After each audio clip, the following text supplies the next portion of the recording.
multi-point door lock set for double doors, meaning there's a bar that runs from the top of the door all the way through down to the bottom of the door on both sides, and the chute bolts going into the frame, the top, bottom, and then it's got the chute bolts or the dead bolts quarter of the way down, midpoint, and quarter of the way up. With it being the Euro locking barrel, it means that the handle size is quite a unique handle size, really, particularly for external doors or for front wooden doors. It's usually the sort of thing you'd find on a PVC patio door, perhaps. So what I've had to do is make a handle set, a rose on back plate.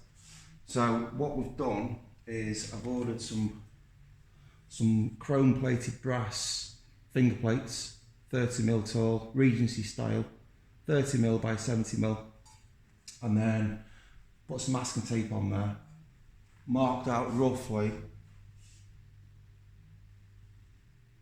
where the square bar is going to go through to be able to open the door. Marked it out roughly, went through a series of different size drill bits, starting off with a centre punch, went over to a 4mm drill bit, went up to a 6, and finished with a 12mm, finished on a 12mm drill bit for that one. This particular plate is actually for this door, because on this one I've had to go up to a 14mm there and 14mm for the Euro lock to go through here. 14mm, 12mm, 12mm, chain drilled it, and then tilted it onto its side to get the flat file to join up the two 12mm chain drill holes there, and the same for that side. And when you place it on, it's a perfect fit. So all I need to do now is pilot holes through here, attach the plate, attach the handle onto there, and I'm able to screw right through the handle, through the door, the finger plate. The holes are drilled there are 5mm. The screws I'm using are only 4.5, so it won't, the finger plate won't be a hindrance for the screw. So I'll put both of those on, and I've got the thumb turn for the Euro lock at the bottom there. So I'll be back in a sec. Watch this space. So I'll just remove the masking tape and see what we've got underneath. I'll have to deburr around the drill holes there. It's a bit rough. Do the back as well. Not that you'll see it, but I may as well. Let's see what this one looks like. So they don't appear to be strapped anywhere. So the procedure for drilling these holes, I used a machine vise. I'll just go and get it and show you. First of all, get yourself a nice thick piece of scrap wood. Make sure the depth of the wood is greater than the distance between the underside of the plate to the bottom of the lip there. So the depth of the wood there, I've got 12mm plywood, goes underneath where you're going to drill. You then place your finger plate or whatever it is you're drilling into machine vise. Make sure you've got some scrap wood either side so that it doesn't scratch. Push down whilst you tighten the machine vise up, nice and safe.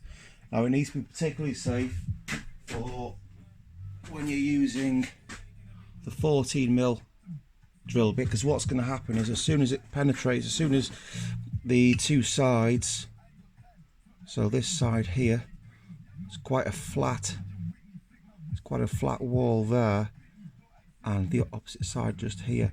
As soon as they make contact with the surface, the inner wall of the previous drill bit size, it's going to catch. If you bring it down, if you bring the drill down too fast, it's going to catch, and it's likely that this finger plate will slip out of the machine vise. So you want to make sure it's extra specially tight when you're using this 40, when you're stepping up to the 40mm drill bit. Go in really slow, a lot slower than the previous drill bit sizes.